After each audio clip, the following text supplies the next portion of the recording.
today, the 7 best sleep tips. I'd love to hear where you're from and how old your baby is. Sometimes it's helpful for me to know kind of what the age range is of the people listening so I can kind of tailor my advice accordingly. So just go ahead and put that in the chat, and then I'll have an idea of what little kiddos we're going to be helping here today. Hi, everyone. Hi. Lots of people saying hi. 5 months. Okay, perfect. 4 months. Awesome. From the UK. Hi. 19, 13, 8 months, 3 months. Okay, so we've got a real age range here. That's totally fine. And I'll just keep that in mind as I go through my advice and give, advice for different age ranges along the way. 7 months, 2 months. Great. Montreal. Welcome, Canadians. I'm Canadian. I live in Sarasota now, but I born and raised in Canada, the prairies of Saskatchewan, to be in fact. All right, so let's get started. Why don't we? All right, so you've had this precious little human and you want to do the best for your baby. I mean, there's really no other human being on the planet that you want to do better by when you have a baby. But when you start looking around at sleep advice, it can be super overwhelming and so confusing. If you sat down and Googled how to get my baby to sleep, you're going to find 4 billion Google results about that very subject. Some of the advice will tell you, hey, you should just let your baby cry through the night, see them in the morning. That's a lot of advice you'll find. And then you'll find the exact opposite advice. And people will tell you you're a bad parent if you let your baby cry. You're going to damage your baby somehow if you let your baby cry. And that you should just enjoy these sleepless nights because one day you might miss it, which feels like non-advice in my opinion. It's like people are in pain when they're not sleeping well, and then to tell them to just learn to love it because someday they might miss it. I just feel like that's not helpful. My children are grown and I don't miss their sleepless nights. Not at all. I miss them. Sometimes I miss them so much as babies and little ones, but I certainly don't miss the struggle of sleepless nights. If you want a book about baby sleep, you're going to find 50,000 books to choose from. That is a lot of research to do to find the right answer for your family, and not to mention the fact that you're already exhausted. And so weeding through the sleep noise and the sleep advice can leave parents feeling really overwhelmed. And when we get overwhelmed, we often do nothing. And that's why you're probably stuck where you are. So I'm super happy you're here today. I'm Dana Obleman. I'm the creator of the Sleep Sense program. I've been helping tired families around the world get the sleep that they deserve for the past 20 years. This was born out of necessity. I had my first son who was a terrible sleeper for at least the first 6 months of his life. And that led me down the path to researching why he wasn't sleeping well and what, if anything, I could do to help. And the good news is that there are things you can do to help. You don't have to suffer with sleepless nights. Over the years, I've been on lots of programs. I got to help Ginger Z from Good Morning America get her little miles sleeping through the night. I've trained hundreds of women to become Sleep Sense consultants. You can find a Sleep Sense consultant in 45 countries around the world. And I've helped over 125,000 parents just like you get their baby sleeping through the night, 11 to 12 hours. These are some of my happy families that I've worked with.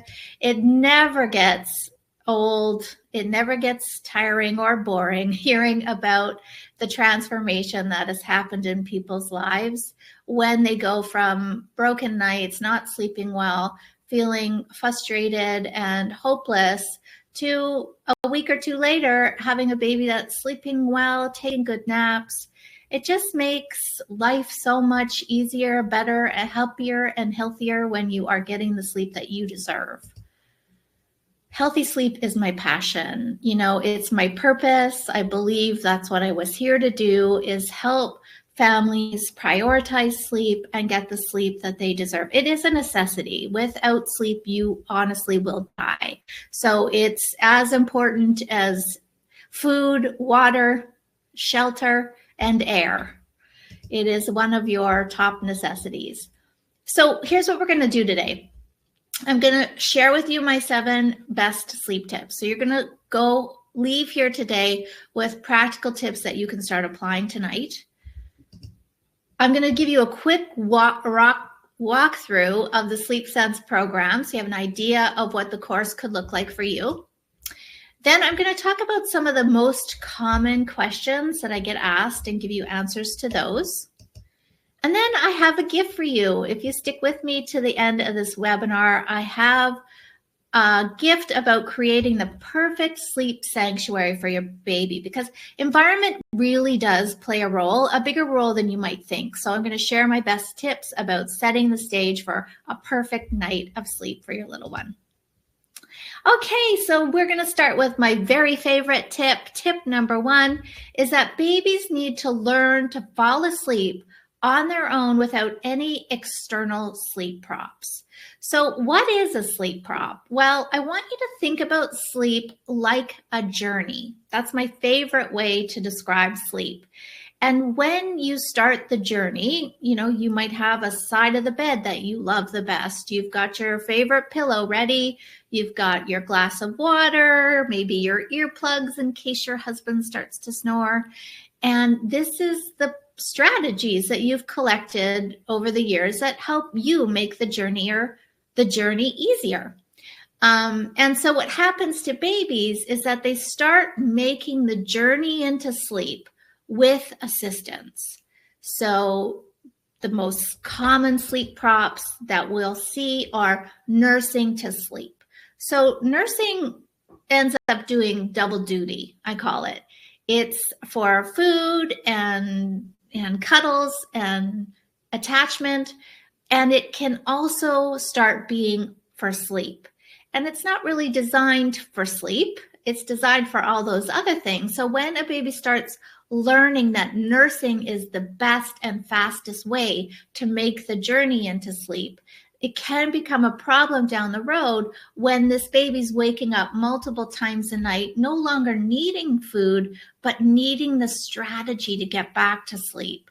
And that's why a lot of you watching today probably have babies in the 10-month, 12-month, even older who might still be waking up in the night, seemingly looking for food because that's their sleep prop.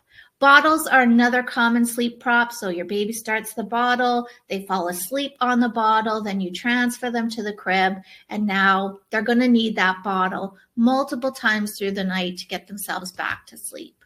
Rocking is another popular sleep prop that we see. Again, getting that help with the rocking, getting that person. A lot of people rock their baby right to sleep and then try to transfer them. And now you're doing that again 5 or 6 times a night. Pacifiers can also become a sleep prop, just like all the other ones. Now, there is some advice from the American Academy of Pediatricians that pacifier use can be a SIDS prevention for the first year. So these are decisions you'll have to make down the road. But if your baby is pacifier dependent, they're probably not going to sleep through the night, and they might be taking naps that are too short. So just something to think about. Here's a couple of examples from my clients. This is Katie, who had a 7-month-old daughter who had a few sleep props, and that's very common. Often babies have more than one sleep prop. This baby was getting bounced, rocked, and breastfed to sleep. And after working on the Sleep Sense program, she's now putting herself to sleep without any fussing. And a side perk, her and her husband have their evening time back together. Joanna also had a baby that when she first heard the advice that she was going to have to put her baby to bed awake, she thought, no way, That's never going to happen. But it only took a few nights for her son to get the picture, and now he puts himself to sleep most nights. So that's our goal, is to help a baby learn to fall asleep independently. When they have independent sleep skills, then anytime they have a naturally occurring wake up in the night, they're going to know how to get themselves back to sleep. They won't have to call for you. They don't need anything extra. All their skills are independent, they're internalized. And once a baby has their own independent sleep skills, that's when the magic happens. That's when they start sleeping through the night. All right, so the second tip is to be consistent. Now, all children really do better with structure. And, I learned this in my career as a teacher, that kids thrive on predictability and they thrive on structure. So we want to offer that same consistency with sleep. Babies love routine and predictability. So we want their sleep to be at the same time every day, and that would be including naps. We want them to be sleeping in the same place. Now, there are some exceptions to this rule. Obviously, if you have to be out and about, a baby could take a nap here or there in a stroller or a car seat, but it should, for the most part, be in the same location. You also want to create the same atmosphere. So darkness is your sleep friend. There's no such thing as too dark when it comes to sleep. So we want a nice, dark, cool room for naps at bedtime and through the night. And we want to have a routine that leads into sleep. And we'll talk more about what a good bedtime routine looks like. But routines are really awesome for cueing our bodies and our brains that it's time to transition into nighttime sleep. We all have routines we do before bed, and it helps. It's part of our strategy for sleeping well. So here's an example from Stephanie, that she had a 5-month-old, and since he's been on a more scheduled nap routine with an earlier bedtime, he's become one very happy baby compared to the little grump that he had been. So Stephanie learned that a schedule really works well for her little one, and all little ones really. Okay, so the third tip is about overtiredness. So babies have really low thresholds for overtiredness, meaning that if they're awake too long, they usually start to get fussy. They start to turn their face away from stimuli. So you'll see a lot of little ones sort of burrowing into your shoulder or into a piece of furniture, or rubbing their face or rubbing their ears, pulling their hair. All of these are cues that they're getting too fatigued, and they do need regular sleep throughout a 24-hour period. So there is a myth out there that if you drive your baby into fatigue so high, they'll sleep. I've even heard clients tell me their doctor or pediatrician said, just don't give her naps through the day and she'll sleep better at night. And that is just not true. Overtiredness actually stimulates cortisol production, which is our stress hormones. So when a baby's fatigued and they're not able to sleep, or they don't have an opportunity to sleep, then cortisol will kick into the system to try to carry them through. And that's going to make sleep even harder. So when you finally do get your baby down for the night or for a nap, they're now so sort of hyper alert that it's very hard to calm them down. So we want to keep a nice balance through the day of having a baby be fatigued enough that they're going to sleep well, but not so overly fatigued that it becomes problematic. And I'm going to teach you how to navigate this tricky awake window business. But you really want to start on the conservative side. Always err on the side of earlier rather than later. So let's have a look at the different awake windows for the age ranges. So our little ones, our new babies up to the age of about 3 months, they can only tolerate about 45 minutes of time awake. That would be our really little newborn babies up to about the 6-week mark. So every 45 minutes of being awake, they're going to need the opportunity to sleep at that point, whether that's in their crib or their bassinet, in a stroller, swing, a carrier. There is some wiggle room when we're talking about newborns, but just keeping an eye on the clock and getting them down is just going to keep their fatigue at bay so that they're not having a meltdown in that later evening hour. Up to around the 12-week mark, we see about an hour and a half of time awake, being pretty average for a 3-month-old. And that would look like 3 naps a day, pretty typically for our 3- and 4-month-old babies.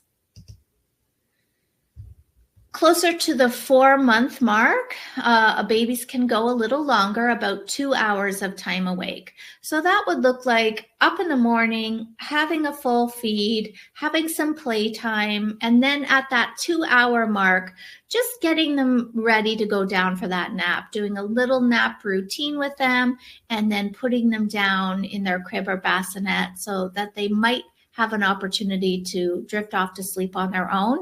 And if you get the timing right, it will happen. It might feel like that's not possible with your current situation, but timing does play a huge role in getting a baby sleeping well. So I would say give it a try, and your baby might surprise you, at least now and then, fall asleep without a lot of intervention from you.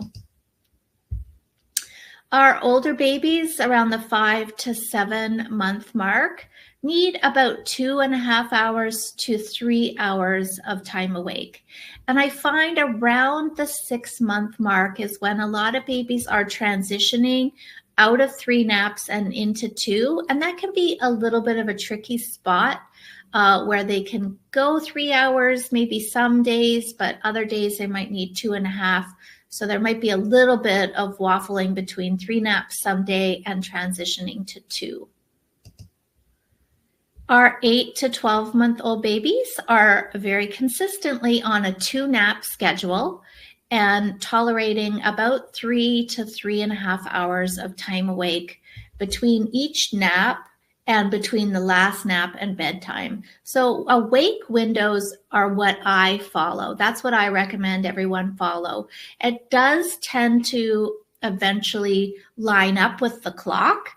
So after you get into this rhythm of 2 naps a day at 3 hours of time awake each awake window, you'll find that your baby kind of gravitates towards the same wake up time every morning, that same first nap time, second nap time is predictable, and bedtime. So it's both the clock and the awake window that are in play. All right, our little toddlers, our 13-month to 15-month-old kiddos can handle about 3.5 to 5.5 hours of time awake. Around the 13, 14 month mark, I see our toddlers transitioning from 2 naps to 1. And that would be just one nice long nap right after lunch, and then an early bedtime of about 7 p.m. And I do find that kids hang on to that 1 nap a day until around the 3rd year. Some drop it a little sooner, maybe 2.5, but 3 is more common, where we see that nap fading away and a child making it through the day with an early bedtime. All right, so here's an example from Jordan, who had a 5-month-old who was sleeping about 20 minutes all night long. He was fussy and miserable all day because he barely got any sleep and was obviously overtired.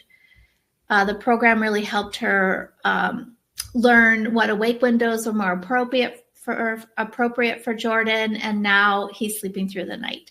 So the saying that sleep begets sleep is really true. And the better a baby sleeps through the day, usually the better they sleep through the night. So they do go hand in hand. Another example that this mom learned the structure of Aaron's day. She knew exactly what time he should be put down for his naps to prevent him from being overtired in the evening. And then they were able to move Aaron from a co-sleeping habit to sleeping in his own room and in his own crib, which is really a great thing to see. All right, our fourth tip, bedtime routines. Like I mentioned earlier, a bedtime routine is really important. It sets the stage that night is approaching. It's a great cue to our body and our brain. It gives us preparation time. I really have never met anyone, adults included, who just say, like, I don't do any prep. I just like jump into bed at the end of a day. We all do things. There's like, you have to get ready for bed. This is a big transition. You're going to be spending a lot of time sleeping in your bed, and it deserves to have a little preparation time. Your baby needs that too. I love a routine to be about 20 to 30 minutes. I find if it goes much longer than 30 minutes, it can cause some overtiredness to set in. If it's too short, it tends not to give the baby enough preparation time. And we want the steps to move like in a very matter-of-fact fashion. There's really no randomness to your routine. It's step 1, it's step 2, it's step 3, and then that becomes predictable to your baby. So they start to realize, okay, as soon as we go for bath time, I know that in a few steps from now, I'm going to be going to sleep for the night. So here's an example of what a great bedtime routine would look like. I really do encourage you to consider a bath as step 1. It is such a significantly different event from anything else that's going on in your baby's day that it is a great cue. Now, don't worry if your baby has fun in the bathtub. I've never met a baby in 20 years who just relaxes in the bathtub. That's adults, right? Like the candles, playing the soft music. We are relaxing in the bathtub. A baby is not. They are having fun, and that is okay. A 10-minute bath can just help expend a little extra energy, a fun time with mom or dad. It's a great step 1. Now, you don't have to soap them down every day or wash their hair. You know, some people worry about drying out the skin, but just a little bit of water to splash around in every night is a great step 1. All right, step 2 would be obviously getting into pajamas for the night. I do love a sleep sack as well. If you haven't yet transitioned your child to a sleep sack, I would strongly recommend it. It's a great way to keep a baby warm enough through the night. It's the safest thing for a baby to be in because blankets can get, wrapped up around them. And it really does prevent, as your baby grows into those toddler years, a common snag with the toddler is when they start trying to figure out how to escape their crib. And if you have them in a sleep sack and they've always been used to that, it prevents them from trying, because often it starts with putting a leg up on the top of the bar. And if they're in a sleep sack, it's hard for them to get that leg up. So it deters them a little bit from trying. So that's a great addition to your routine. Then step 3 would be a feeding if it's age appropriate. So up to the age of 1, I think it's totally appropriate to offer your baby a feeding in the bedtime routine. We do want them to be full enough that they're going to make it through the night. And so feeding is not the issue. But during the feeding, we want to keep the baby awake. So I'm just planting that seed right now that there needs to be a couple of changes, most likely to your current bedtime routine. And the feeding issue is usually the place where we need to make the biggest change. So a 5 to 15 minute feed, either breast or a bottle as step 3 is totally okay. Let's keep the lights on though, and let's keep an eye on him or her so that they're not starting to fall asleep here. And then I love to build a step between the feeding and the sleep. And stories are a great addition to your bedtime routine if you haven't started that yet. I believe you can start reading stories to babies like at the newborn phase. That's the teacher in me coming out. But I think it's a great way to have a little one-to-one time with your child. I've never met a child who doesn't enjoy story time, keep it 5 to 10 minutes. Pick a number of stories, especially with our toddlers. You got to pick a consistent number. 2 is perfect. It's 2 books every night. That's it. Never more, never less. With toddlers, you really have to be strict with your bedtime rules. And then the 5th step would be kisses, hugs, good nights, and into that crib. And this whole process would take roughly 20 to 30 minutes. Here's an example from Holly with her 14-month-old, had no bedtime routine. Bedtime was often past 10 p.m. Obviously, little one's getting very overtired in the evening.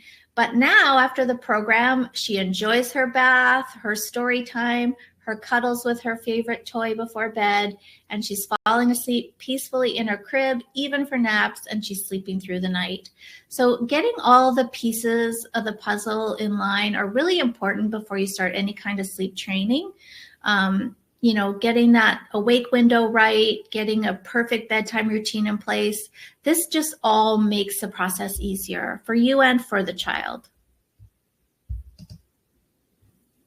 Okay, number 5, let's not skip naps. As you've learned, overtiredness is something we're really trying to avoid.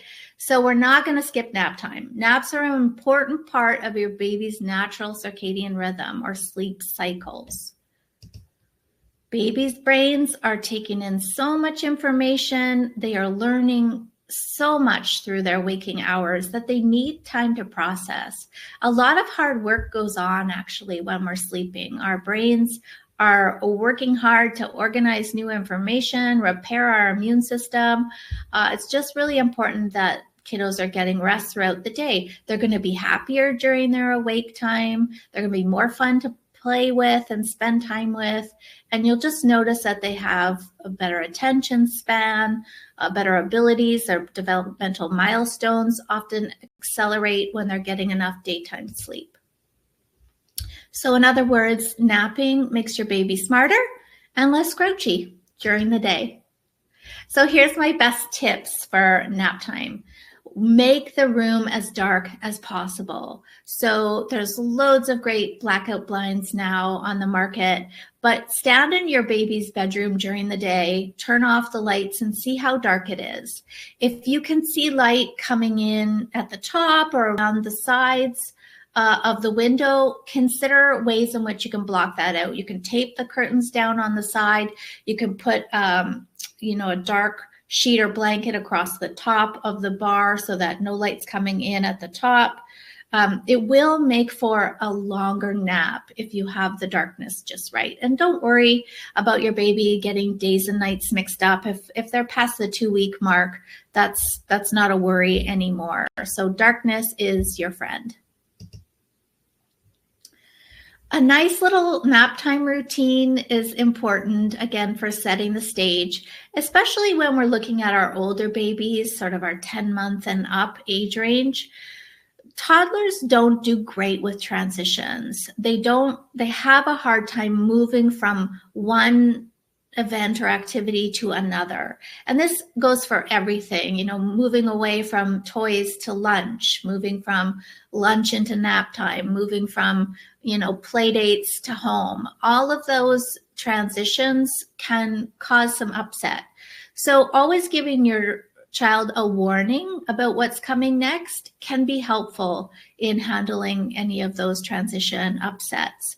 So a little nap time routine could involve a song or two together, going into the bedroom, doing a diaper change, putting on the sleep sack, reading a storybook together. Just, again, giving your baby a little bit of one-to-one time with you before they're going to move into the crib. You want to try to have your naps happening in the same place that the baby sleeps at night. There is a myth also out there that babies will get used to sleeping in noisy environments or out on the go. And, I always think about adults. Like, would you sleep well if you were in a noisy location, if you were sleeping on the go? I mean, to a certain extent, we can get used to things, but we all sleep better and longer in a nice, cool, dark, quiet location. So if your baby's going to be sleeping in a crib at night, then let's have her sleeping in the crib for nap time as well.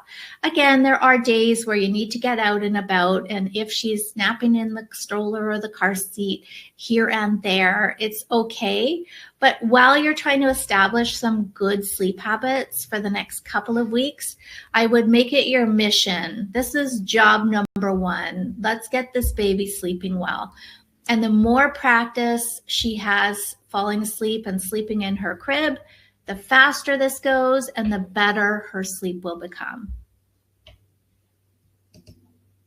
Here's a couple of examples. Jennifer used the program on her 22-month-old who was waking nearly every hour through the night. After the program, he now sleeps in a matter of minutes, and he goes into his own bed for naps every day rather than sleeping on me.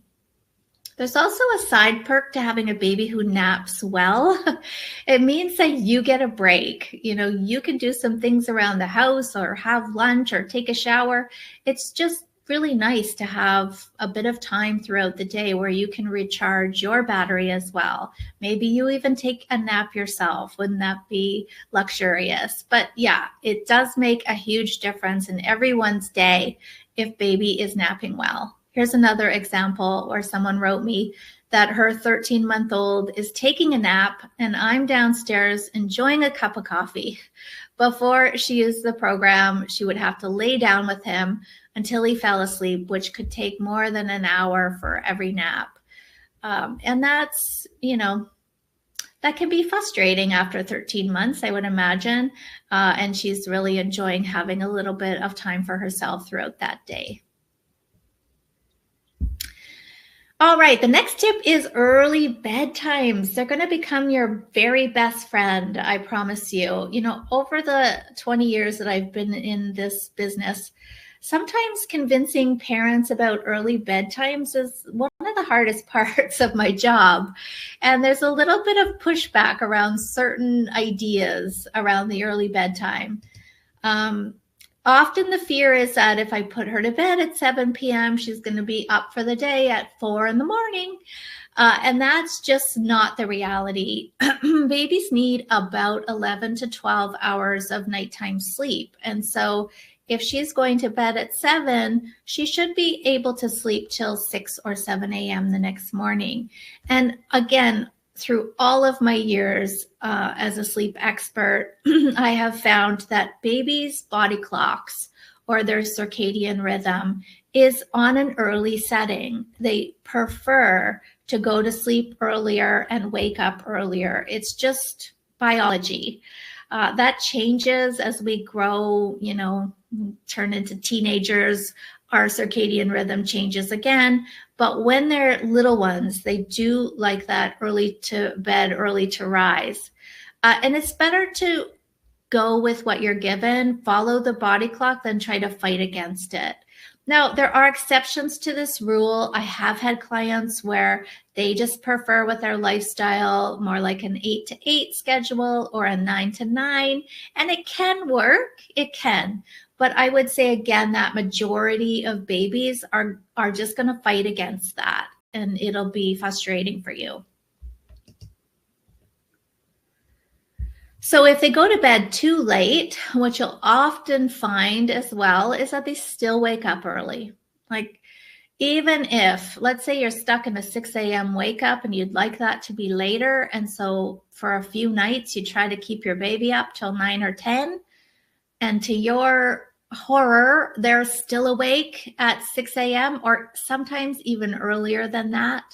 And it doesn't really work that way. Our bodies don't work that way. If we stay up 10 extra minutes tonight, we're not going to sleep 10 extra minutes in the morning. We're going to wake up the same time we usually wake up. That's just the way we're programmed. And so that's never a great strategy for trying to get a baby to sleep later into the morning. It's better, again, to work with what you're given. If she's kind of gravitating towards the 6 a.m. wake up time, then bedtime should be around 7 p.m. just to give her enough nighttime hours of sleep. If they're not, then what they fall into is a vicious cycle of a sleep debt. So they're not getting the hours they need at night. They're starting the day with a debt, and then that's going to accelerate overtiredness throughout the day. The nap schedule, you'll find, goes off. They're crankier than they normally are, and it just creates this vicious cycle. So having a consistent bedtime and a consistent wake up time in the morning is how we're all designed, actually. It's how we would all sleep better. And so if we can give that gift to our kids, then they're going to be really maximizing all the benefits that sleep has to offer. So what are we talking about here as far as early? Somewhere between 6:30 and 7:30 is ideal. And again, that's where sort of 90% of babies' body clocks seem to lie. That's where they lie. So consider that. There are a lot of perks to having a baby who goes to bed nice and early. You can have a glass of wine in the bathtub. You can watch an episode of your favorite show all the way through without interruption. You can read a book. You can go out with friends. You can have a few hours of you time. Now, this gets talked about and I think overlooked often. And this whole concept of self-care has become sort of a buzzword and it's lost some of its meaning. This isn't just about like having time to relax. This is about putting your needs as a priority. And I have found over all of the years that if a mom is not meeting her needs, then somewhere there's suffering, whether or not she's showing it, she's still feeling it. It can lead to feelings of resentment towards other people, towards having a family, whether again, you're verbalizing that or not, it still shows up. So I believe it's very important. I think it's critical that parents have some time to recharge, to focus on their own needs, to do things that feel good, that feed their soul. And the great news about having a baby who sleeps well is that you can go out pretty easily. You can leave the child with their other parent. You can get a babysitter for the night and go out for the evening. You can even have sleepovers at grandma's house because this baby is sleeping independently. They're not always relying on you to do the work. Then anybody can put this baby to bed and the baby has their own skills. So it's no problem for the baby either, which is such a beautiful gift, again, to give your entire family. And it just makes life so much more enjoyable. Here's a couple of examples. One from Brittany, who had a 6-month-old who she was nursing to sleep, which meant how's she going to go anywhere if it's always her job to get this baby to sleep? The baby was also up multiple times in the night for her to nurse back to sleep. After finding the Sleep Sense program, it helped her take the fear away from sleep training because some of you are probably feeling a little bit fearful. You know you need to make change. You know that change is important, but you're maybe a bit scared. You're a bit fearful for what's involved. So having the program really helped Brittany put her fear aside, focus on what the task was at hand, which was getting her little one sleeping independently. And it's so wonderful to have a few extra hours together with her husband in the evening. It helps your relationship as well. It absolutely does. Another example from Caitlin, who has a 5-month-old. She and her husband have her evenings back now where they can catch up with each other and relax. And a side perk, she can actually get things done during the day as well because her little one is on a great nap schedule. Okay, our next tip is not to feed our babies to sleep. So we're going to try to adjust your daytime feeding schedule so that you're feeding baby after sleep and not before. So that would look like up for the day, let's say 7 a.m., have a full feeding, breast or bottle, then some activity time. Again, whatever awake window would be appropriate for your baby's age. And then at the end of this awake window, a little routine before the nap and then down for the nap. Once they wake up from that nap, then we offer breast or bottle again. And so then we're always feeding our babies during the day when they are refreshed, when they are rested. And that's going to help break the connection that they have between eating and sleeping. So how do we stop this little person from falling asleep while they're eating? Because that's what they've been trained to do. That's what they're used to doing, especially at bedtime. Bedtime is really the only time in the day now where they are having a feeding when they're fatigued, right? They're ready for bed, and we're squeezing in this last feed so that we can get them through the night. But breaking that connection that they have between eating and sleep, it's going to take a little work. And they might get a little annoyed with you at first as well. And it's going to feel weird to you too. You know, you are also so used to feeding this baby to sleep, hoping that it sticks, right? Hoping that I can get her to the crib without waking her up, that it's going to take a little rewind for you too, to break that association you have to the feeding and sleep as well. So talk to them, keep the lights on, so that you can really watch close. We don't even want heavy blinking. The first drowsiness and the first stage of sleep look almost identical. And so if we've got a baby past the newborn phase, drowsy but awake is not going to be an option for our older babies, because drowsy is really the first stage of sleep. So even if we're like not nursing them as far into sleep as we normally were, it's still sleep. So we want to keep their eyes open, alert with you through the feed, talking to them, tickling them. Sometimes taking their feet out of the pajamas can help, like that cool air hitting the feet can keep them awake. Singing, right? Even if you're not the best singer, they still love the sound of your voice. So singing to them can be helpful. And like I mentioned, you want to keep those lights on so you can keep a close eye on your little one while they're eating, so that they're having a nice full feed, but not resting or dozing or falling fully asleep while they're doing that. And even if, I feel like I'm really hammering home this point, but it's so important, even if they just doze off for a minute or two while they're having their feed, that can rejuvenate them and give them a second wind. Have you ever like nodded off in the car for like a minute or two? You'll notice that you feel better. You feel renewed. You have a second wind. And so we're really watching out for that, so that our baby is nice and fatigued when they get into the crib. They haven't had a chance to renew their battery. That's going to work in our favor, that they're going into the crib tired. Yes, you want the baby awake through the routine and awake when you put them into the crib. That is your goal. Here's an example from Martina, who had a 5-month-old. He was falling asleep only at the breast, or if he were rocked in his crib, and was waking regularly during the night to fall back to sleep with extra help, because that's the sleep prop.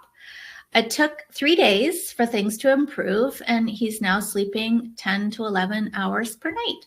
So the great news is that sleep is a biological necessity, okay? So all babies are going to sleep. They need to sleep and they want to sleep. And when we take away a sleep prop and offer them an opportunity to find independent ways of getting to sleep, they take to it quite quickly. I mean, in the big picture of life, 3 nights is nothing, right? It's a blink of an eye to help a baby learn some independent sleep skills that they're going to use for life. It feels worth it to me. So let me ask you, I hope now you understand a little bit more about how important a good night of sleep is for you and your baby. It's a necessity for everyone. And I hope you're excited about the idea of turning bedtime from something you're dreading to something that's fun and relaxing and stress-free. Might sound impossible, but it really does happen. When a child no longer is attached to external sleep props and has their own independent sleep skills, they love sleep. They learn to love sleep. And the day when your little one reaches up to go in the crib with a big smile on his or her face is a beautiful day. It's still a day that's burned into my memory with all three of my kids because it means that they get it. They understand. I'm tired. Sleep is wonderful. Because it is. And I hope you'd like to learn a little bit more about how to get your baby falling asleep independently each night, like all the parents in this presentation. Because the secret to their success is not a secret at all. It's the Sleep Sense program. This is a program used by over 125,000 parents. This is a program that's been on the market for the past 20 years.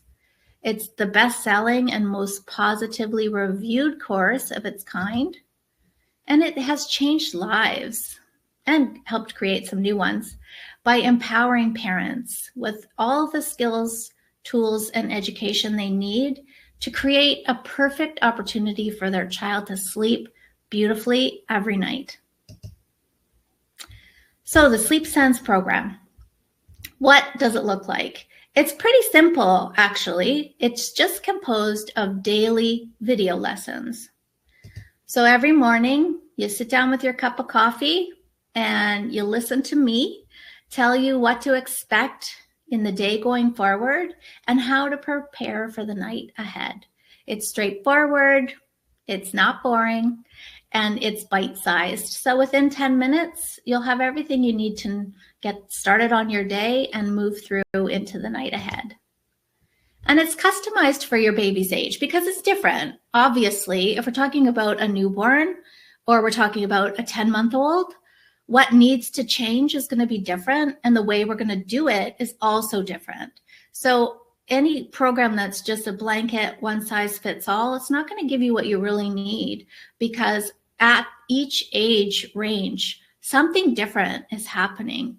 They're reacting in a very different way. And how do you navigate those challenges is really important to making sure that you're successful. And it's designed to get you to success fast. You know, we're not going to spend 5 days learning about sleep science, and I want you to sleep. That's my goal. I want all of you to sleep better. So I'm going to try to get you there as fast as I can so that you start seeing big improvements in just a few nights.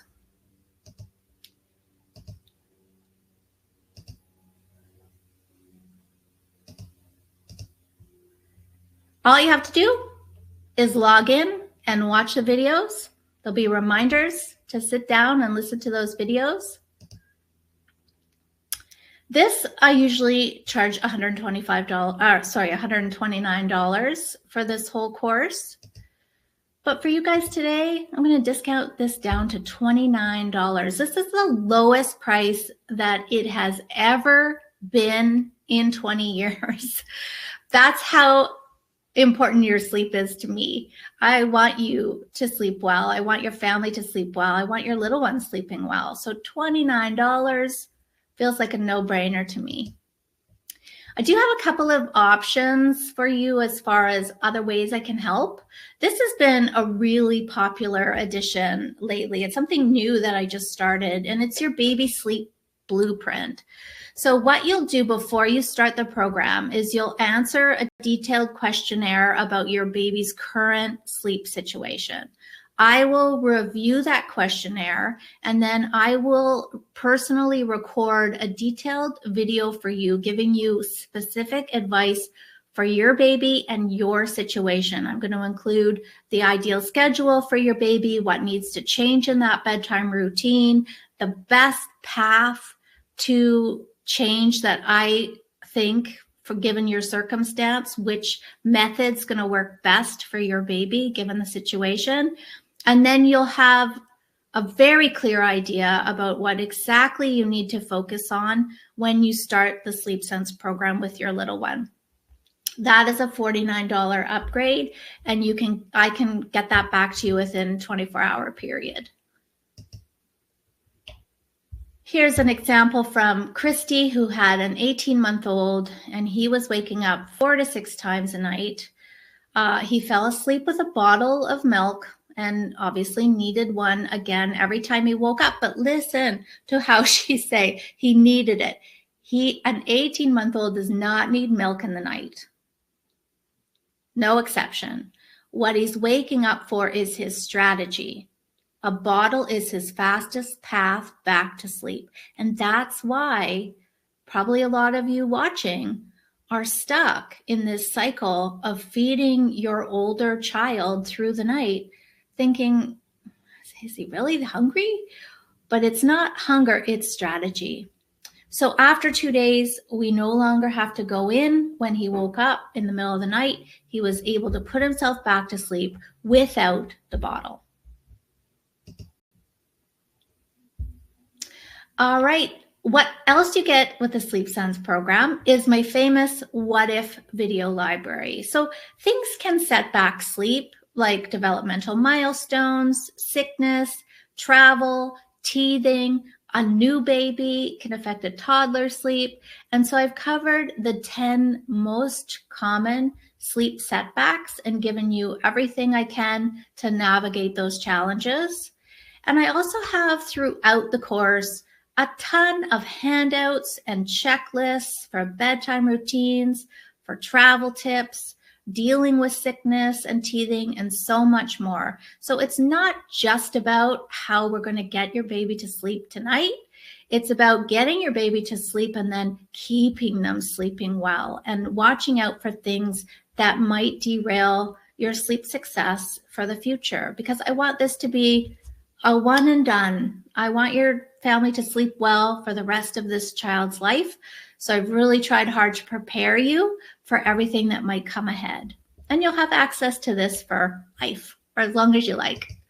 You can come back and revisit it. So Vera has a great example of what she really loved about the program. She had a daughter who was 7 months old, waking several times a night. And on the third night of the program, her daughter slept from 7 to 7 a.m. And what she loved about the program were the other pieces of advice, all the advice on different sleep topics. So they're now on a vacation and they're following my advice about sleep and travel. Actually, I have a beautiful package of jet lag and travel tips. And I think it's really important that you hang on to sleep success when you travel as well.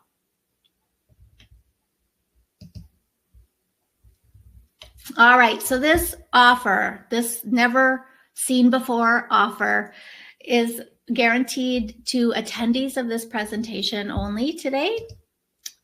And you've got to use the link. I've posted the link on the screen now for the offer. And it's only going to be available for the next 30 minutes. So this is not something you want to think too long about. Let's just get this done. Let's get this started. Let's get sleep in your very near future. You know what?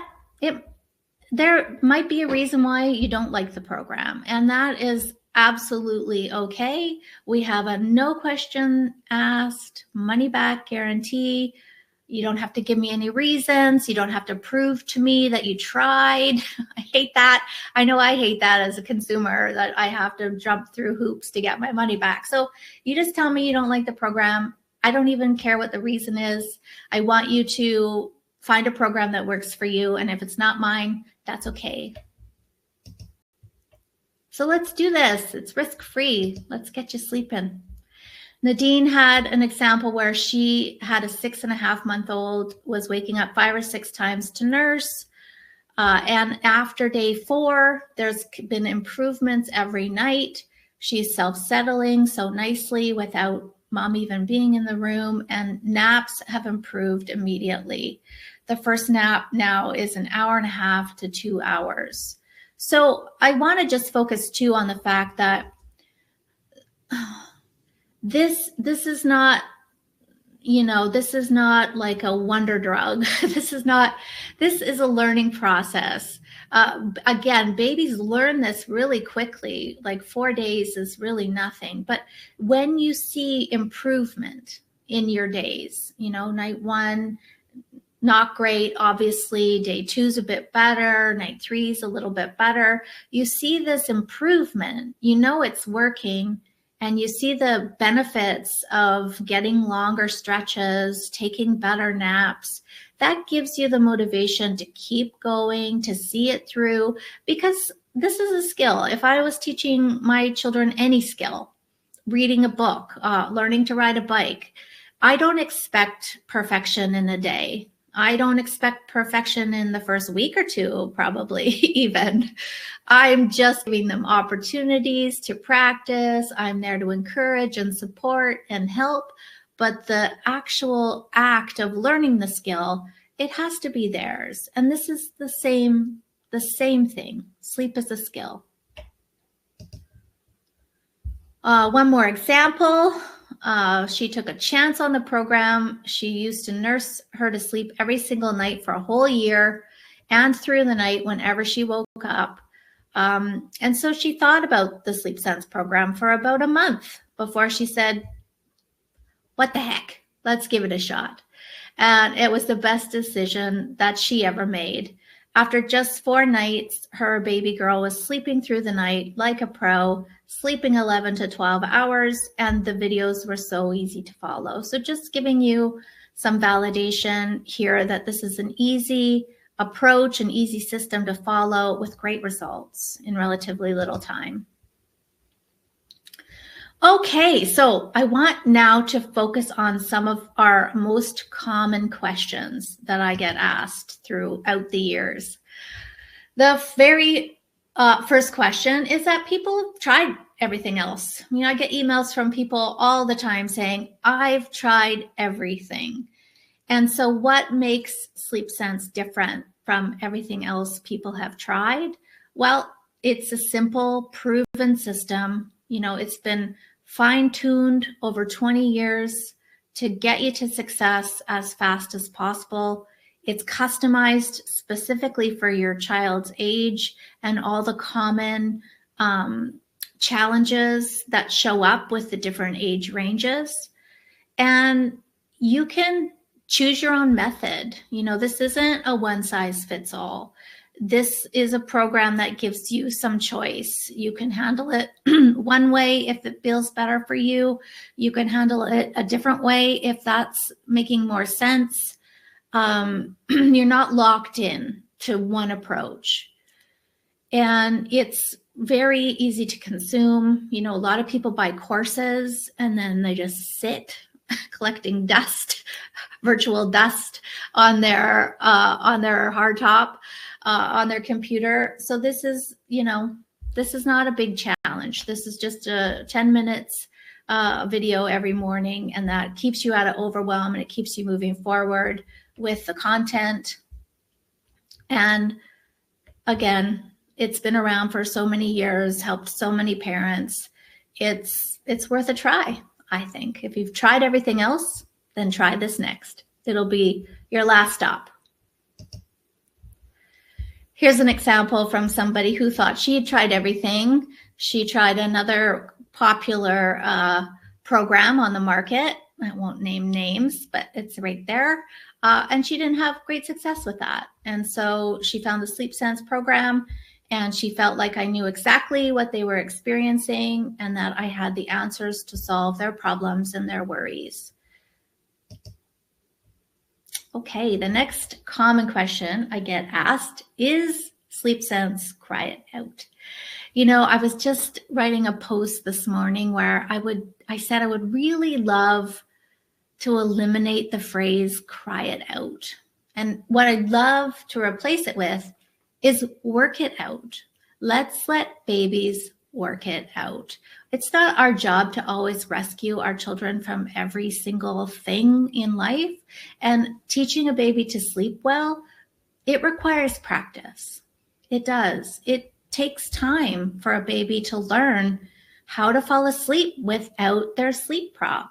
And so when you see people posting things about gentle sleep training, I just feel like that's misleading. It almost makes it sound like there's some magic wand out there that's going to get your baby sleeping well, no changes required, no learning necessary.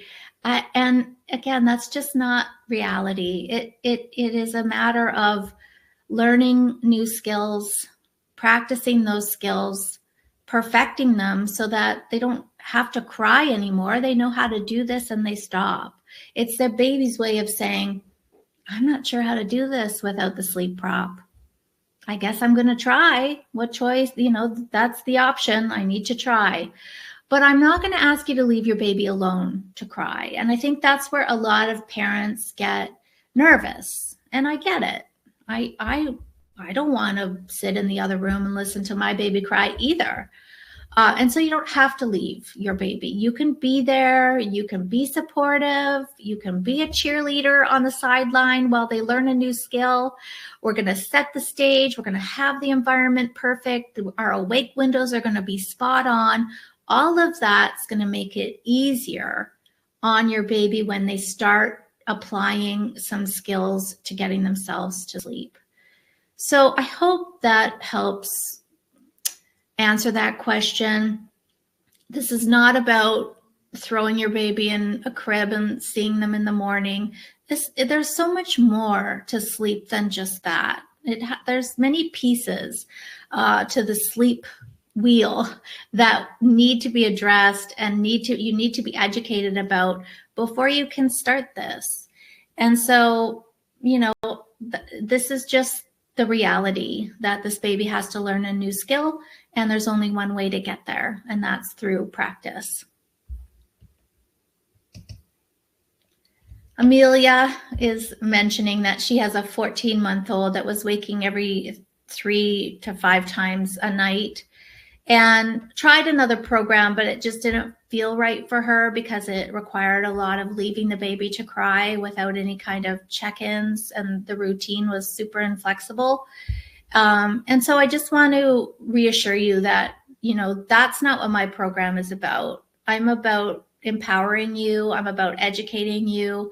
I'm about helping you understand why your baby's not sleeping well. And then the changes that I'm going to suggest will make sense based on that education. The next question is, what age is Sleep Sense appropriate for? A common question I get asked all the time is, when can I sleep train? How old does the baby need to be before I can sleep train? And my answer to that is, you can sleep train anytime you want. You can. I've done it with my own kids. I've seen it done thousands of times. It's going to look different. If we're talking about a newborn baby, obviously they're going to be waking in the night to eat. They're going to need lots of cuddles, love, and attention and support. And so with our really little ones, the program looks a lot different. It's about educating you what to watch out for, what to encourage, how do we gently guide a newborn baby down the right road so that independent sleep skills emerge organically and they start sleeping through the night when they're biologically ready to do that. Doesn't that sound great? So yeah, you could do it then. You can also do it with a 4-year-old, a 5-year-old, a 6-year-old. It's never too late. If you've got an older child and you feel like the ship has sailed, you're going to have to live with this until they leave home. No, you don't. There's good news that you can teach a child to sleep well at any age. And the Sleep Sense program can help with that. The toddler section, or the older toddler section that I have, it works for all kids of any age, really. If you have a child that's hitting like puberty, for example, 12 years or older, then there's other things going on. There's a lot of biological changes that are happening in our kiddos when they hit puberty. So that's my next book. Stay tuned for the sequel on that one. Here's an example from Kate, who had a 2-week-old, and she wanted the Sleep Sense program so that she could learn how to get her baby to sleep in his crib, because at the moment he was only sleeping on her while she nursed him, and found that the newborn package was gentle and age appropriate. When I get the timing right, which Dana teaches you, the baby goes down with minimal fuss for longer naps. So again, this is not, this is more of a marathon, not a sprint with our newborns. We're just giving them, some opportunity. We're getting them on the path to learning good sleep skills. We're managing their fatigue so that they're not having, 4-hour crying sessions at 5:00 in the afternoon. So it's totally appropriate for any age. Okay, older kids. I have older kids and I don't want the baby to wake them. This is common. A lot of people are super worried to start the Sleep Sense program because they have other children in the house. And I get it. I totally understand it. If it's going to take some nights and this baby's going to be crying through the process, it's worrisome that, your 2 other children will also be up in the night. This is going to make for a rough night.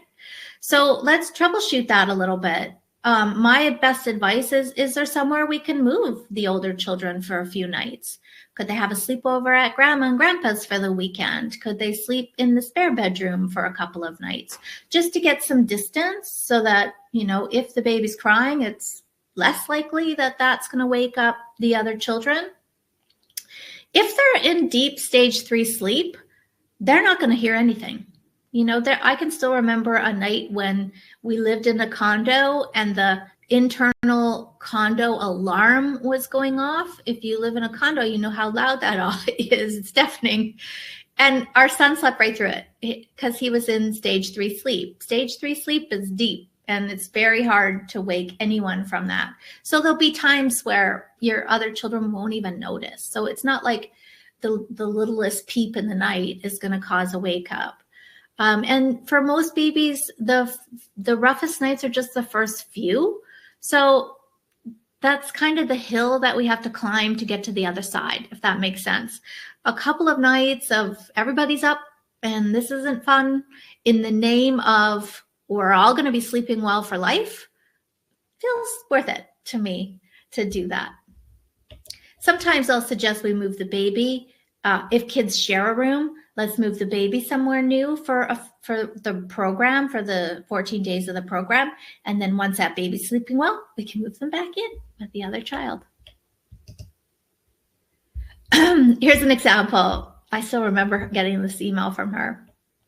She had a 2.5-year-old and 11-month-old, and she wanted them to share a room. And she was scared to train the 11-month-old to sleep well because it was going to wake up that older child. She sent me an email. I suggested let's move the other child to a different room. They had an office. I was like, let's just make a little bed in the office for a couple of nights, tell them what's going on, get this little one sleeping well, and then move them back together. And she just needed that little push and that little tip to start making the necessary changes to get her whole family sleeping better. All right, you might be thinking, oh, but not my baby. My baby hates sleep. I hear that a lot. And the first piece of advice is that nobody hates sleep. Nobody, I promise. Everyone loves sleep. Babies, toddlers, school-age kids, adults, we all love it.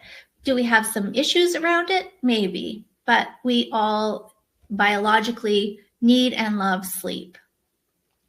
When I hear that, I usually consider it a good sign because it often means that your baby is fighting the sleep prop. That's what they're fighting. So let's say when she was 6 months old, it only took you 10 minutes to rock her to sleep, and then you transferred her to the crib, and the night was the night was here or there, but getting her to sleep wasn't so hard. Now she's 13 months old, and nursing her to sleep is taking an hour with multiple tries, and it feels like a huge production every single night.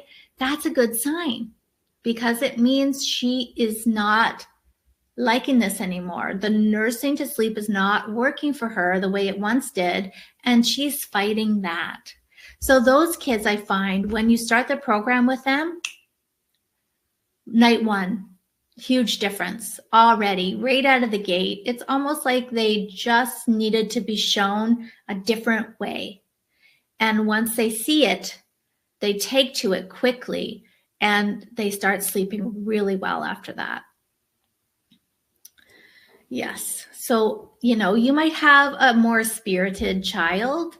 Does every baby sleep through the night by night 3? No, that's a temperament issue. You might have a baby that's a little bit more spirited, and this is going to take a little extra time to get your little one sleeping well.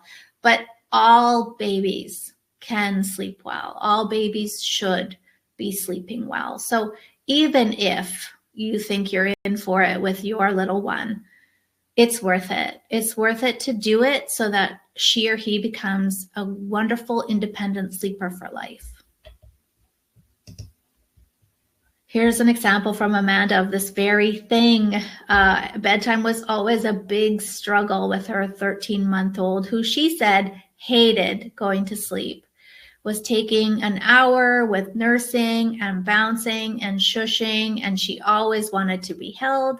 And it was starting to take a toll on this mom's mental health, which, yes, who's wouldn't like this is like asking somebody to live for 13 months on bread and water. Like, you'd be suffering physically the effects of that. So that is common.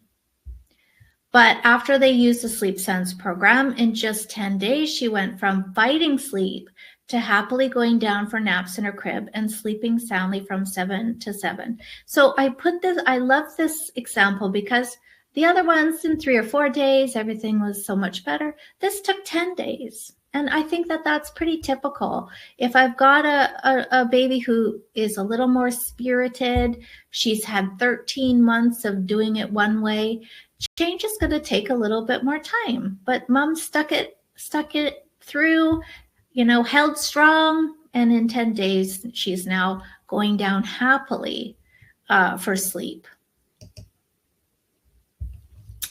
The next question is, my baby's still waking several times a night to eat. How do I know that they're not hungry?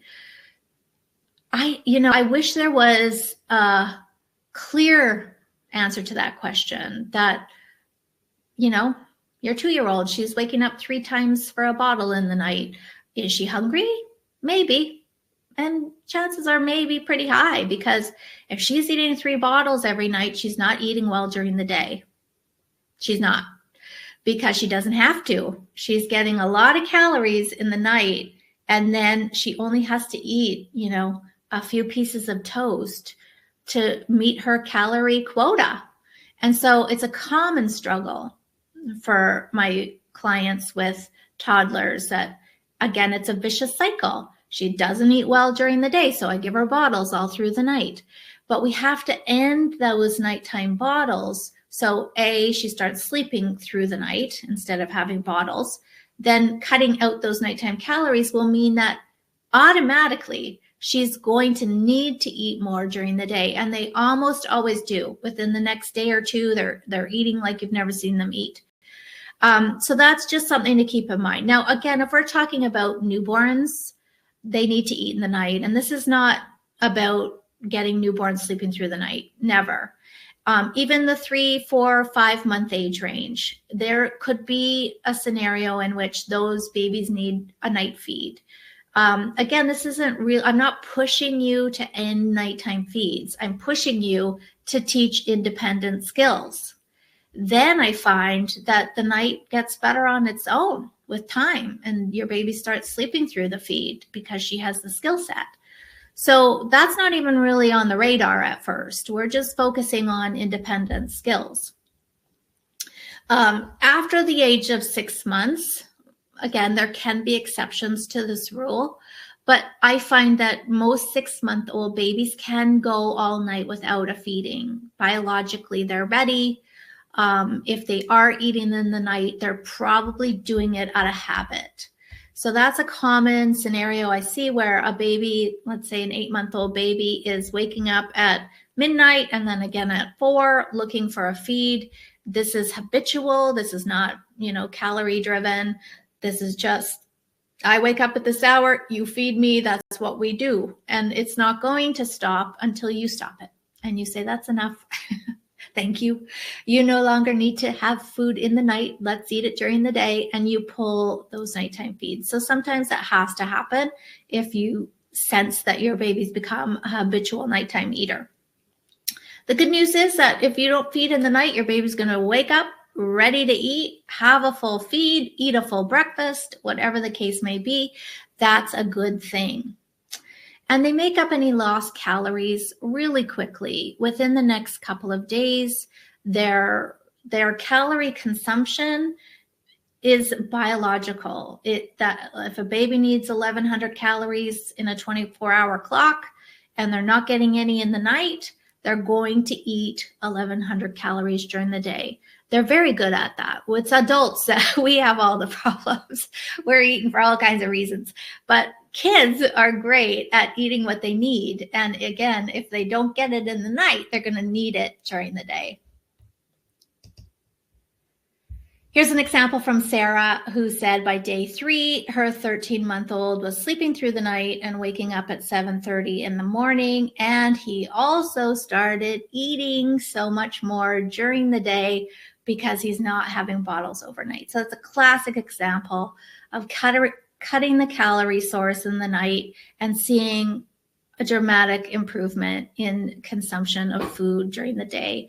And at this age, at the 13-month mark, the primary calorie driver should be food, solid food. So bottles really don't even really need to be in play anymore with this age range. And so that's great that he was eating better. All right, you've made it. You've made it with me to the end of our webinar, and I want to share with you the gift that I'm going to send to you. It'll show up in your inbox. It's my Sleep Sanctuary bundle. So this is 5 tips for a great sleep space. So what I want you to do to the bedroom, you might have to move some things around, take some things out of the crib. I want a nice, clean, boring crib that's best for sleep. I'm going to teach you how to dress your baby for the different temperatures throughout the year. We tend to overdress our babies, and they tend to be a little bit on the warm side, and nobody sleeps well if they're too warm. And then I'm going to teach you crib height safety. So keeping an eye on where your child's landing with the crib bars, when is the best time to move the mattress down. I will share that with you as well. So that'll be in your inbox. Now I have one last little surprise for you. I have an interview that I did with a client named Amy. She used the Sleep Sense program on her little 1-year-old, Brooklyn. And I just thought I would share the video with you if you want to stick around. It's a really good example of how a lot of parents feel before they start making change, what change looks like, and then the results, the positive results that come afterwards. So let me get this started for you. Tell me a little more about what the situation was before we started talking. From the moment that she was born, she's a very physical person. She loves like closeness and connecting. Like we could never set her down, even when she was awake. Like she just wanted to be held. And from literally newborn forward, she would cry. If she was set down, she'd cry, if I needed to cook dinner. So I started wearing her all the time, which was fine. But when I was on maternity leave, it was fine. And it was fine when she was a newborn. But and we had to hold her. We had to hold her to sleep. So every nap was a contact nap. It's literally the only way she would sleep. Night times were contact. And my husband's a heavy sleeper, so he was too afraid to hold her. So it was me every night, which is really what she wanted anyways, because she wanted to nurse as well. But I mean, I think when I reached out to you, she was over a year old, I think, or just about a year old, and still contact nap, contact sleeping, which meant I wasn't sleeping. And it was rough all around. She was up to like 10, 11 at night. It was crazy. And so, I think sometimes as moms, we suffer in some silence sometimes around things, or we tell ourselves, oh, maybe it's not as bad as all that, but I think what's important when we're talking about sleep, and it's always been a goal of mine to really kind of change the narrative and just be like, you know what, let's stop normalizing the fact that we're sleep deprived and that it's part of a badge of honor or rite of passage. To be a mother means you have to sacrifice, your own sanity, health, and well-being because you had children. So dive a little deeper if you're willing, Amy, and tell us like what was like this year like for you with like, there's something very lovely about holding a baby when they're sleeping. Absolutely. There's nothing better, in fact, especially with little newborns. But a year in and you're still having to hold her for every nap and through the night, like what's showing up for you emotionally? Just utter exhaustion. So, I mean, I'm blessed to work for a great company and I got 4 months of, 100% paid maternity leave. But once I went back to work, it was less thrilling to hold her for all of her naps. And at night, because I wasn't getting good sleep, I can accomplish a whole lot, but I cannot do it without sleep. Right. And so, I mean, I was hitting the wall. My husband was feeling the same because he really picked up the heavy lifting during the day. He's a real estate agent, so his work is flexible and he wants to keep the baby home with him. But he wasn't able to get anything done either because, nap time is when that's the only alone time he would have during the day. So he was getting nothing done and we really had no couple time either. I mean, now she goes to bed like by 7:30 and we've got, several hours each evening where we can be together and talk about adult things and, do adult things. And we had no marriage, it felt like, for the first year. And we were both sleep deprived and the older kids would have to be quiet or go hang out somewhere else because the baby was sleeping on the couch, in my arms. Mm-hmm. So it just affected everybody. So everyone in the house has a better life now. Yeah. Well, I would even imagine with older kids, like one of the things I see a lot is like when people have multiple kids and they're all roughly the same age that, the older kids get a bit jealous of the baby because the baby's getting a lot of attention. And maybe we don't feel like older kids have the same needs or feelings, but I would imagine that they were all feeling a little, I mean, yeah, they love her and it's exciting to have a baby sister in the house, but also, this baby's getting a lot of attention. So the 3 teenage boys are pretty much over, needing my physical attention or, daily attention the same way.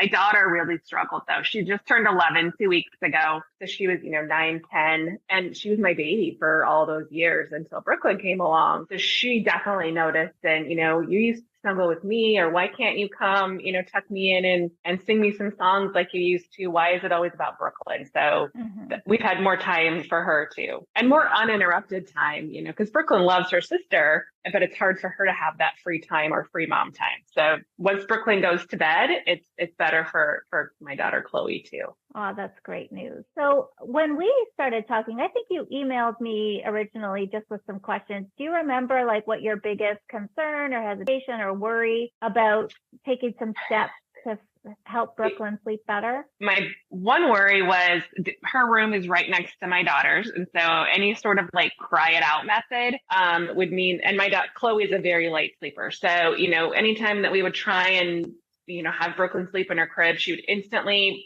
scream in tears. And then that would, wake Chloe up. So I really couldn't, I actually thought this just isn't possible. I'm going to have to suffer for another couple of years until she's old enough to reason with. So, being able to do an approach without letting her cry, because I mean, even if you take the Chloe sleep part of it out of the equation, like I just can't hear my babies cry. Like biologically, like it hurts me. And we had tried it on our own because again, I was not a new mom and I, had put other children down to sleep in their cribs and not had an issue. So I thought, maybe I should keep trying or tweak this or tweak that. And just nothing was working. And it was tears, crocodile tears and screaming, incessant. Like she wouldn't stop. It'd be, 5-10 minutes. And we'd give up every single time. And so when I had seen, your program, I thought, well, let's give it a whirl. I got nothing to lose and hopefully a lot to gain. Absolutely. So I think, again, I'm just going by memory here, but I think it went like you were nervous, obviously. And this is something that I really love to see because I get to be there with you through the process as you get started and remember you being pretty nervous going into night one. We both, and I remember telling my husband, like, hopefully this wasn't wasted money, but it probably is. Like, here's the plan. Here's what we're going to do all the things, but I don't think it's going to work for her. Like she's got red hair. She's stubborn. She's wise beyond her month. We had tried so many times already and I was expecting the worst and I was so pleasantly surprised at how easy it was. I, again, can't thank you enough. Oh, so good to hear. Well, tell us a little bit about how the process went. Once you got started and you kind of had a plan of action and, I pep talked to you, we can do this, we're going to get her there. What did it kind of look like as far as like how many nights until she was sleeping better and things like that? So I was personally pretty removed from kind of the nighttime process. Like once we put her down, I was pretty much done. So because I was still nursing her and she was such a huge fan of nursing and that was really kind of her, what's the word? Prop. Her sleep prop. So I told my husband, like, you're going to have to do a lot of the heavy lifting at nighttime. And so I reviewed everything with him and, came up with, like, here's what you have to do. The first night, there was some tears the first night, but even night one was better than I thought. And she really didn't cry for as long as I thought. And we stuck to that routine. And I think by like probably night 3 or 4, there was not a lot of issues. She, tiny fussing, laying her down, a little bit of whining, but she pretty much got it after, I would say, probably night 4. There was a period of time where she decided that she hated baths because she knew that it was bath and then we're getting ready for bed. And luckily, and they were her favorite, and baths were her favorite. But I think that was just kind of a transitional thing. She's back to loving baths and she can now say bath. So anytime she walks past the bathtub, she'll ask if she can get in the bath. And it's no longer a struggle there. So it's all worked out. Yeah, I remember we were talking about that because that's common, especially with this age group. I find that they're just it's a testament to how smart they are and that we often don't give them enough credit for how much they are understanding. But it is common for the 1-year-old to realize like, okay, I know when we start the bath, when I get my pajamas on, if I have that last feed before bed, if we read books, then that means I'm going to this place that I'm not used to going to yet. And so there usually is some protest during the routine, but what it really just means is that they're aware. They understand that these steps mean I'm going to go to this place that I'm not ready for yet. I'm not comfortable with yet. And so I'm happy that you trusted me in the fact that, I reassured you a couple of times, she'll come back to loving bath. She will. She will. Yeah. I don't know how long it's going to take for her to get there, but she will eventually return to her love affair with the bath. So, and that's just, it's such a reward to see that happen. And I think you also mentioned recently that she was happy, like she wanted to go to bed. Like she was the one saying, hey, let's go, Mom. Put me in this crib. Yeah, she'll literally start saying that night or like point up the stairs as she's saying that night. No tears when we put her in, giant smile, gives big floppy baby kisses. It's like a completely different person. We love you. I love it. I'm so glad you love it. And I think that's really reassuring. What I hope that this is good news and reassurance for anyone that's watching. That this isn't something you have to suffer through night after night. This is not something you have to wait until they're old enough to negotiate. Like, and I don't name an age when a child's old enough to negotiate with. I haven't met that age yet. So it's not something you just have to struggle with and suffer with night after night after night, that there is something you can do. And the rewards of putting in some work and some effort and, asking your husband to get on board and help you out and take the heavy lifting, a few nights of that is hard work, but the payoff or the end result is, months so far of good sleeping for her and rewards for the whole family. So that's my goal in, sharing these stories, is that the reward that comes from teaching a child to sleep well is, I like to call it the gift that keeps on giving. 100%. We literally, even to this day, like everyone, we'll be talking, my husband and I, and we're so grateful. And honestly, like, wish I would have tried it so much sooner, but I had faith in my parenting abilities and, kept thinking it's a phase, or when she gets just a little bit older. And once she was coming up to that year mark, I'm like, this can't continue. We've got to do something. But I really wish I would have researched it much sooner. I hear that a lot. Tell us a couple of the fun things or the perks that have come from having her sleeping so well. Honestly, like just having alone time with my husband. Even just, sitting in the backyard by, the fire pit and having a glass of wine together. Like, we literally did not have any alone time for really that first year. Hardly, it felt like we didn't even have, time for a conversation. So that was huge. Like, I feel like we got our marriage back. And the first year is so hard anyways, even when the baby sleeps by themselves. So just having like the free arms and that freedom to, have a relationship again was huge. And I would say just to your point, the time with my daughter, Chloe, that uninterrupted time with my daughter, Chloe, we were actually wrapping Christmas presents last night as soon as Brooklyn went down to sleep. And we were sitting in the spare room and wrapping Christmas presents. And she goes, Mommy, I'm so glad Brooklyn sleeps in her crib now. We wouldn't have been able to do this before. Because, right. She was up till, 10, 11 o'clock, whenever we could finally get her to settle down. But she's a finicky sleeper. So if there's the TV on or lights on, or she hears her siblings doing anything, she's like, I'm not sleeping. This is way more fun. I'm going to go hang out with them. So having her in her room, her dark, quiet room is really been huge. Honestly, I've been doing this 20 years and it never gets old or boring to hear how transformational sleep is, because it is the foundation for a happy and healthy life. So if people aren't getting it, then you're right. Everyone's suffering, even maybe not directly with sleep deprivation, but the family still suffers, right? Because not everyone's their best. Parenting is hard enough, right? If mom's not her best, everyone does suffer. So I think my teenage son, probably 2 or 3 weeks after this, he goes, Mom, you're so much nicer now that Brooklyn goes to bed early. So there's another benefit. I'm nicer to the teenagers. I love it. Well, I appreciate you sharing your story with us. And again, I'm just so thrilled. And do you have any questions for me? Like, holidays are approaching. Do you have any questions about how to navigate holidays? I don't. We even in the last couple months were able to leave Brooklyn with my sister and brother-in-law for a little quick weekend getaway. And it was really only like a month or so after starting this. And so I thought, how are we going to do this with a pack and play in a strange house?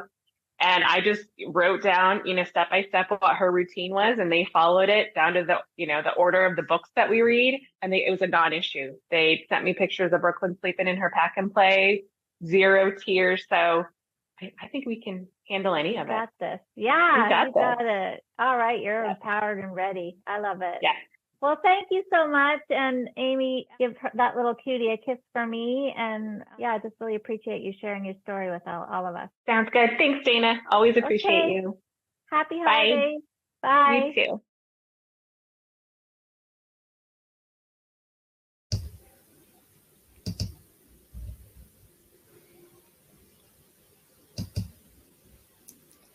All right. Well, thanks, everybody. I really commend you for showing up. A lot of people love to complain about their sleep challenges or, lament about them, but they don't actually take any steps to educate themselves or make change. So I think it's really, you deserve a pat on the back for being here, for learning, for sticking it out till the very end. Thanks so much. I appreciate it. I hope you learned some things today. That was my goal.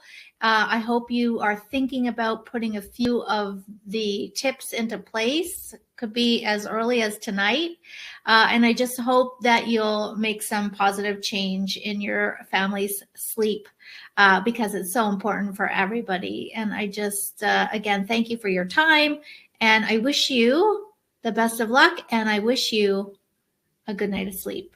Thanks for being here. Sleep well. Bye for now.